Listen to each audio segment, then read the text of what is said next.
terme force occulte ay commando spécial ay force spéciale ak yu ni mel lii nag dafa leer mën nañ ko sax bañ a commenter mais bu ngeen gisee ñi defee ko nii dañu gis ne ñoom dañu tëju ak presse internationale bi jéem leen a jaay loo xamante ne nii amul parce que dama seetaan ministre de l'intérieur biñ ko laajee ci question xale bi ñu def bouclier mu wax ko sous forme de question ne ku leen wax ne c'était pas pour protéger ko ñu doon def bouclier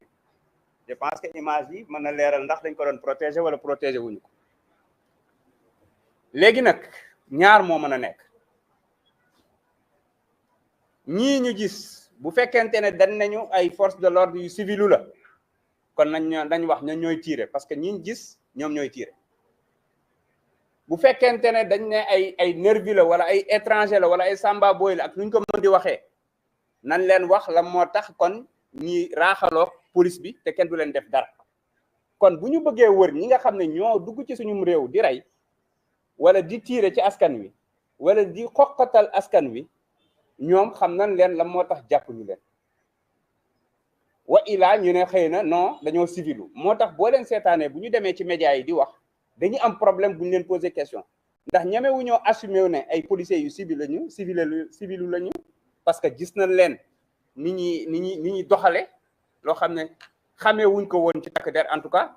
waaye ñemewu ñoo assumé aussi ne ay milice lañu wala ay nervi lañu parce que dañ leen a gis ñi opérer aux côtés des forces de l'ordre mbokk yi loolu moo doy waar te ñu ngi ciy alerté depuis 2021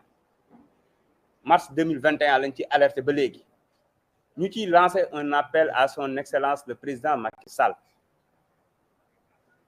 mu jël ay responsabilités am dakkal mbirum milice yi ak mbirum nervi yi ndax li mu mën a jur ci réew mi xëy na guerre civile ci gën a ndaw te ñaanuñu ko parce que suñu réew mi nag moom kese la ñu am moom rek la ñu fonk munoo jàkkaarloog ay xale yoo xam ne xeer lañ yore wala loxoy kese yoruñu dara ay nit yor ay ngàndaay jàkkaarloo di tirer samedi dañu dem xool yi xale yi nga xam ne dañoo blessé ci ay structure de la place mais li ma yéem mooy bi ñu duggee ñi ma gis ñëpp par balle la par balle clavicule fu ne foo xalaat te loola ñuy def taxul ñooñu deltu ginnaaw wala yoxi benn yoon ci gëm gi ñu gëm seen réew ndax bi ñu duggee di leen masaw bàyyi ñu wuñu sax ñu wax leen lañ ñuy tontu ana président Ousmane Sonko mbaa mi ngi ci jàmm ñoo ngi wér ñoo ngi dikkaat te noonu la ko jeunes yi nekk ci prison yi di waxee tamit ndax ñoo nekkoon garde à vue ensemble chaque fois loolu la ñuy wax bu leen ñu calculer lijjanti leen président Ousmane Sonko na nekk ci jàmm parce que projet bi dara duñu ko yàqal kon nañ xam ne xoqatal du jàll ray du jàll amut leneen luñ mën a def ba nit ñi deltu ginnaaw encore une fois li ñu mën a def mooy delloo si seen xel parce que su doon politique homme politique yi rek la ñu lijjanti ko ak ñoom mais li métti mooy bu fekkente ne ñoom dañoo nar a nekk di tax ba askan wi dootuñu am benn kóolute ci suñu force de l'ordre yi te loolu dafa dangereux parce que force de l'ordre dañu mës a nekk on a eu toujours eu une police républicaine une gendarmerie républicaine weg leen ànd ak ñoom mais buñ leen di defloo yoo xamante ne day tax askan wi dootuñu leen weg li muy jur mooy askan woo xam ne day dem ba ku nekk ne day gérer boppam kaaraangeem te loolu moo tas réew yu bëri moo tax ñuy wax encore une fois nañu delloo ci seen xel te régler te dama jàpp ne sax force de l'ordre yi ñoo war a jël seen responsabilité bouter tous ces nervis là hors d'état de nuire parce que munoo yow nga jaar fi nga war a jaar yépp ñu former la pour servir pour faire régner l'ordre pour protéger ñoo xam ne formé wuñ leen for leen ci mbedd mi indi ñuy raaxalaw yow di liggéey ak yow di saltel sa liggéey pour man force de l'ordre yi ñoo war a njëkk a lijjanti loolu ñoo war a bañ que ni keneen dootu leen rax loolu mooy dëgg moo tax nag enquête mënul ñàkk doonte xaare wuñ ko ci nguur gi parce que diggoon nañu enquête mars 2021 phrase daal di ko den ba léegi gisul leen lu niroog enquête booba lañ doon wax force occulte man nag dama jaaxle bu fekkente ne mars 2021 ministre de l'intérieur dafa génn ne ay force de occulte ñoom ñoo fi dugg ñoom ñoo ñu rax ñoom ñoo indi situation bi avril 2021 ñu seetaan force de l'ordre yi armée ci boppam ñu wax ne Sénégal amul force occulte le Sénégal est sous contrôle ñëpp ko seetaanandoo parce que RTS lañ ko wax 4 avril booba rek moom waroon na démissionner ñu walbatikuwaat waxuma nag li procureur yi diñ fi jaar ay force spéciale ay commando spécial ak yu kenn xamul barki démb mu ñëwaat osé waat waxaat force occulte may wax ne beneen motif de démission pourquoi su fekkente ne 2021 da nga ne ay force occulte dañ fi dugg jëloo matuwaay yi tax force occulte bañ fi duggaat te nga yore kaaraange réew mi 2023 2 ans après force occulte yi duggaat def lu gën a ñaaw ah da ngaa war a démissionner parce que c'est un aveu d'échec c'est ça la vérité noonu le ministre de la justice war a démissionner parce que luy ji njaat mooy njaat li xew ci réew mi yépp justice bee ko waral c'est ça la vérité parce que réew mu amul justice réew mu amul yoon du am jàmm la justice est rendue au nom du peuple lañ wax askan wi dem nañ ba wóolootuñu justice bi jàpp na ne la stratégie de la terreur mooy dox ku wax ñu jàpp tëj ku wax ñu convoqué ku wax ñu xoqatal ak foo mën di bokk ak loo même boo bokkul ci parti politique na nga wax loo xam ne arrangé wul gouvernement bi ñu ngay kës di wër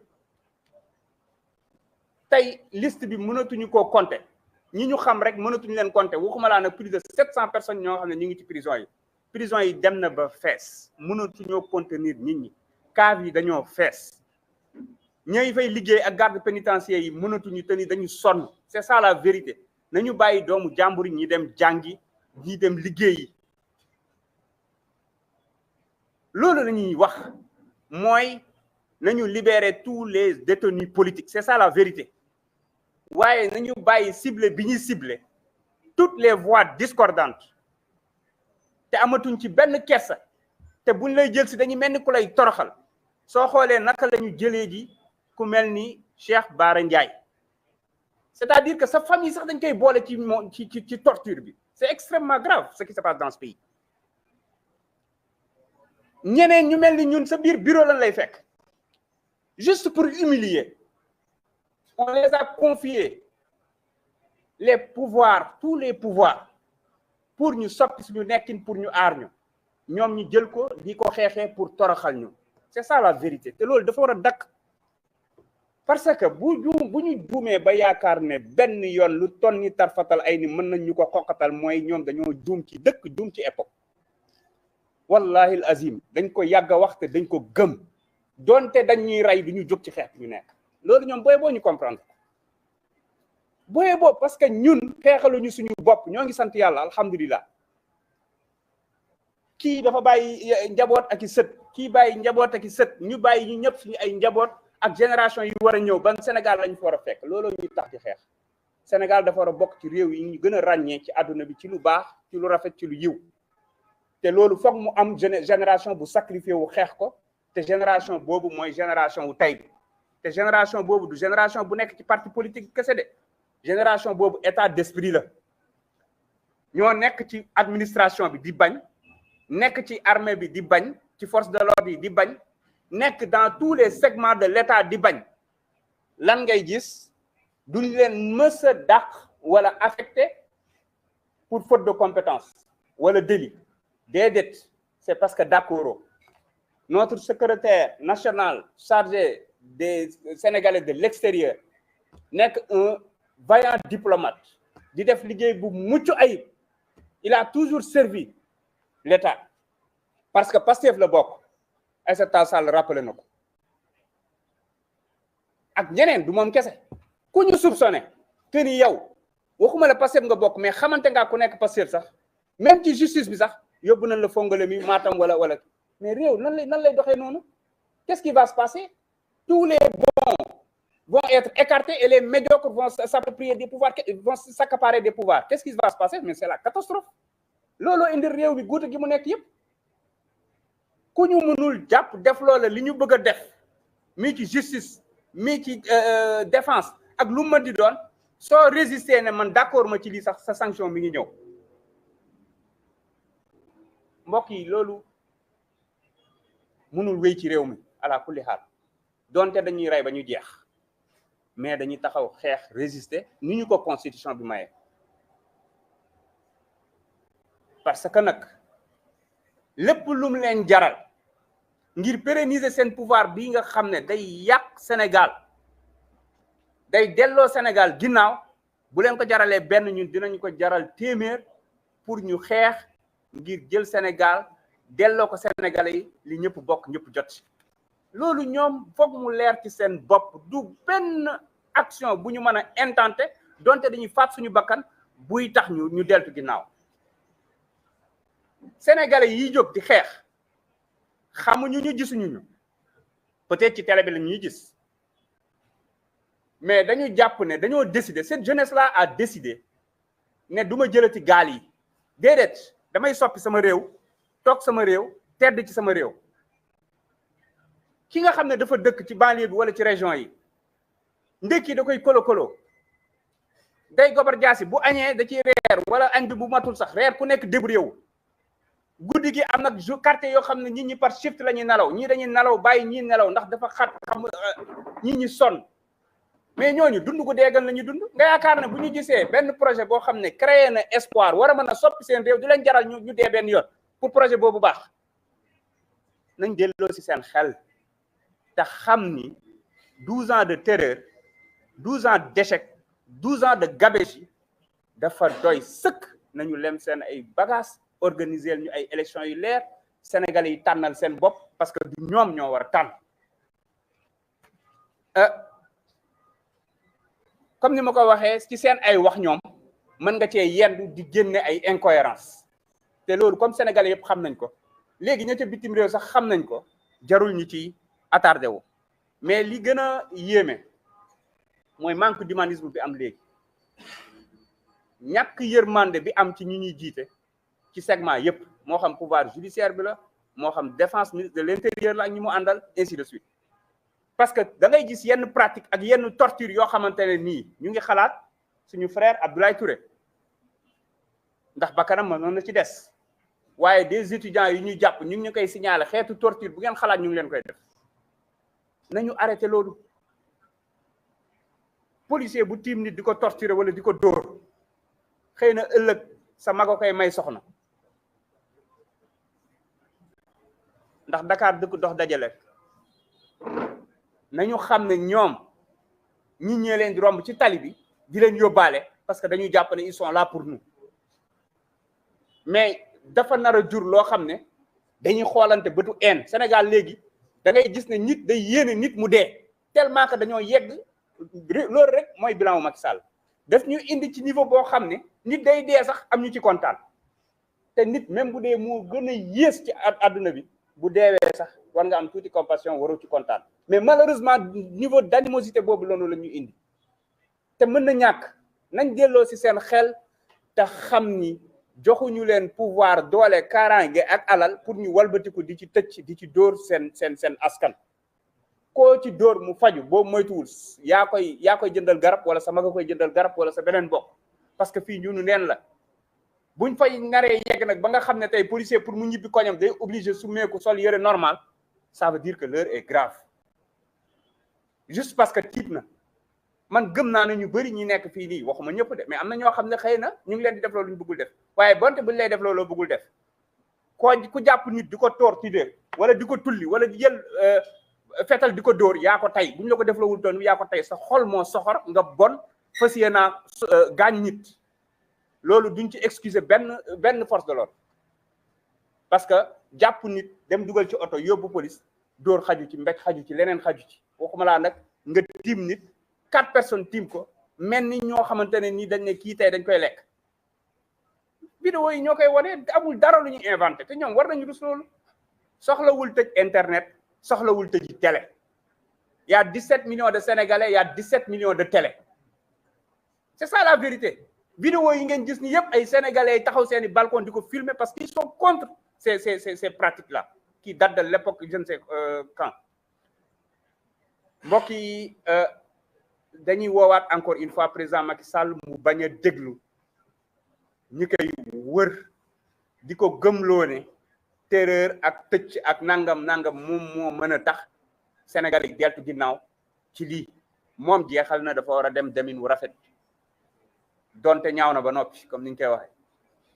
waaye as tuut li ko ci dese na libérer les otages politiques na libérer les otages politiques na désarmer tous ces nervis là ñu jàpp leen éliminer leen ci maanaam hors d'état de nuire yóbbu leen ci moo xam dañ leen di tëj prison moo xam nan la ñuy def parce que il faut ñu ubbi ay enquêtes donte yàgg nañ annoncé ay enquêtes mais il faut ñoom ñu ubbi ay enquêtes parce que ñii dee ñii seen dee du nil bu ñu ko deful tamit dès mars 2021 2024 nous allons le faire inchallah parce que il faut ñu rendre leen justice parce que c'est des martyrs ils se sont battus pour leur pays pour leur patrie lan lañ leen fayee dóor bal mu daanu wala torturer ba nga faatu et cetera donc foofu moom na ko def bu ngeen seetloo nag ba ma commencé wax ba léegi ñëwaguma ci ki nga xamante ne nii daanaka lépp luy violence ci Sénégal rek bu ñu teg nit rek boo ko boole woon yëpp moom lañ ko teg benn nit mi le président Ousmane Sonko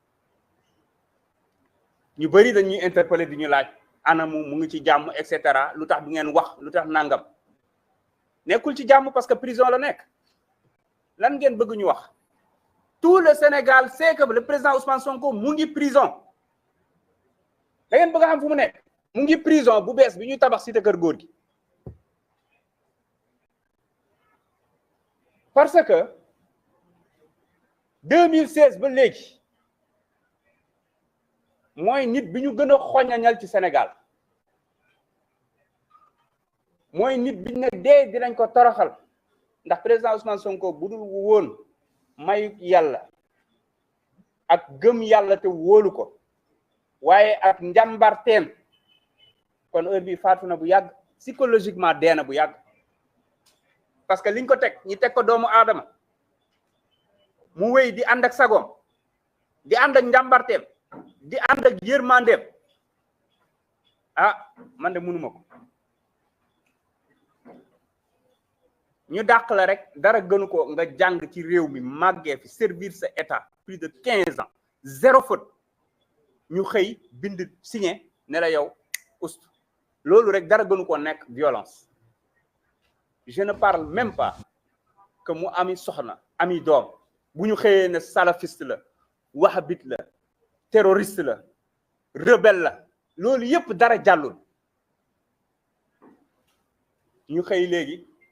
ku jóg ci ñoom daw dem ca télé ya nangam nga koy defee violeur la nu mu gën a ñaawee nag xalaatuñ sax xale yi seetaan di ko teg ci papaay jàmbur ci doomi jàmbur ci borom këru jàmbur loo xam ne boo ko xalaatoon buñ ko tegoon ci sa wayjur ndax dina la neex rek boo ciy wax di nga xam li ngay wax amul lu ñu tegul président Ousmane Sonko tout ce que je dis là du lu may wax lu man loo xamante ne nii dama koo sos dama koo inventé dama koo fent lu ñëpp teg seen bët la actuellement ñëpp noppi nañu parce que xam nañu ne lañ ko doon waxal dara amul ñoom ñëpp la ci ëpp boo déggee seen discours ña ngay jéem a mieux léegi di viser parti bi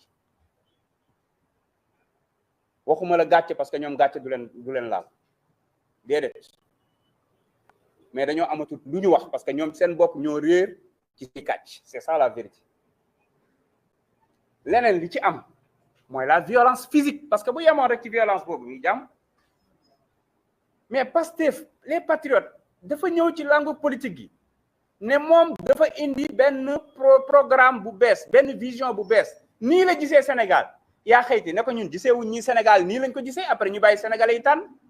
mais déedéet yow ni nga gisee Sénégal dafa baax lool askan waa ngi jublu ci yow te ñun loolu arrangé wuñu ñun waa système bi donc faaw ñu xeex la faaw ñu dàq la faaw ñu tere le terroriste ragal loo askan wi faaw ñu def la rebelle faaw léegi nag yooyu yëpp sottiwul faaw ñu faagaagal la physiquement suñu siège fii lañ ko attaqué ak ay jaasi kayaase ko xale ya fa nekkoon daw ñu déposé plainte France daal di xëddët plus de 7 plaintes de Sonko et de PASTEF ñu ngi ci table justice bi waa justice boobu justice bu tëddee njaaxaanaay la te fi mu ne mbóot bu jóg porter plainte sax ñi gaaw activé si c'est contre Sonko ou contre un partisan de Sonko loolu mooy justice Bassirou Diomaye Faye wax ko ñu ne ko da ngay dem tëddi kaso loolu xam nga ne du wéy te ñoom ñi koy def bu ñu yaakaaree dañ ci mucc dañuy nax seen bopp jarul di daw di wuti ay kaaraange jarul di nettoyer seen photo yi nekk ci réseaux sociaux yi pour bañ ñu xam ko lépp la ñu xam lépp la ñu am ndax nag lu tax ñu naan PASTEF lépp am information parce que PASTEF mooy Sénégal état d'esprit la ku ne fa nga nekk da nga gëm ne da nga war a participer ci xeex bi à ta manière moo tax bu ñu naan dañuy wër kii informe PASTEF il faut que fasse le tour des 552 communes du Sénégal et de toute l'administration de toutes les c'est-à-dire que fépp foo xamante ne nii ci réew mi mën nañ fa dem parce que fu nekk la information mën a jóge parce que kenn d'accord ci ñuy doxe même pas 0,01% bëgg a téye réew mi amee ñëpp ne li ngeen di def kenn du ko fi waxee mbaama rey leen violence yooyu ñu teg rey suñu militante violé ñu ne viol et meurtre soxna Mariama Sagna juróomi at moo ne procès bii de nga xam ne viol imaginaire la dañ ko taxañ juróomi at Mariama Sagna ña ngay xaar ay jirimam ñi ngi xaar ba léegi je ne parle pas des attaques yi nga xam ne biñ duggee Fatick biñ duggee Fouta ci campagne bi mais je ne parle pas des attaques physiques yi nga xam ne nag ci kaw président Ousmane Sonko lañ koy teg di toj ay vitram léegi ils se font le malin plaisir saa yu ñu génnee cortège ñu viser lu mu bon juróom-ñaari oto toj seen pare-brise comme ça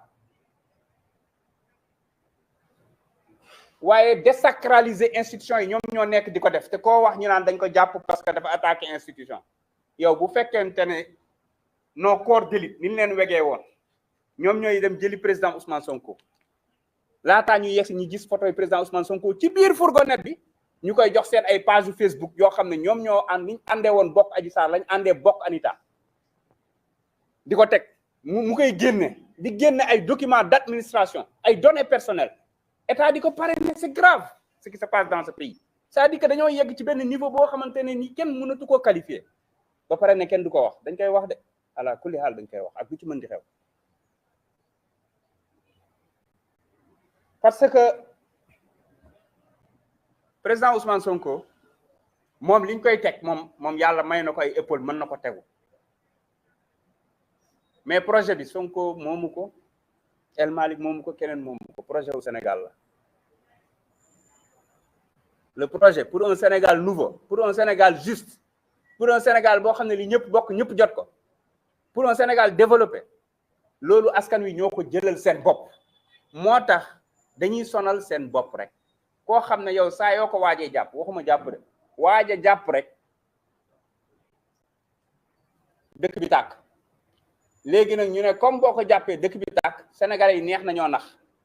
duñ ko jàpp waaye dañ koy tëj fa mu nekk parce que nit nga ne dafa def délit nga jàpp ko indi ko biir këram waaye barricade këram ne du génn kenn du dugg ñun gëj nañ koo gis mënuma laa wax Sonko ci diggante bi ndax dafa xees dafa ñuul dafa gàtt dafa nangam parce que peut-être waa Casamance ak waa Fulaat ñooñu ko mujjee gis ndax nanguñu ñu dugg mais violation bi dafa yegg ba ci avocat mais avocat moom bu duggul kan mooy dugg Ciré Clédor Ly 9 fois ñu refusé ko mu dugg moo tax ma ne leen kuy laaj président Ousmane Sonko mu nga prison ku ko bëgg a libérer xam nga nooy def pour libérer ko mais il est en prison CQG cité Kër Gorgui saa yu ngeen demee gis ne prison boobu moom lañ gën a garder ci prison au Sénégal le président Sonko est en prison pour votre information à nous nag de savoir ndax dañ koy bàyyi noonu ñu tëj ko ba 2024 wala dañ naan déet lii c'est illégal dañ koy xeex comme ni ñu ko yoon maye. alors yii ñu doon wax yëpp ak yi ñu wane yëpp c'est parce que ñoom dañoo nekk di wax ci ay wax yi way PASTEF parce que ñoom dañuy contradictoire tantôt dañ naan dafa am ay forces occultes wala dafa am ay étrangers yu dugg tantôt ñu ne PASTEF la mais buñ ne PASTEF la boobaa dañ naan PASTEF doole parce que nit ñi génn dañoo bëri donc xamuñu lu ñuy wax mais léeg-léeg ñuy wax sërxal naan mouvement insurrectionnel mouvement terroriste yónni seen quelque guñaa fii ñu dem naan PASTEF dañ ko war a dissoudre PASTEF ki koy dissoudre way juru kooku ju doogut boobu booy boo ñu xam ko parce que pour nga dissoudre ko foog nga faagaagal la ëpp ci sénégalais yi parce que PASTEF dañ ko def fii ak fii donc mënuñ ko dissoudre dañu sonal seen bopp booy boo ñu noppalu.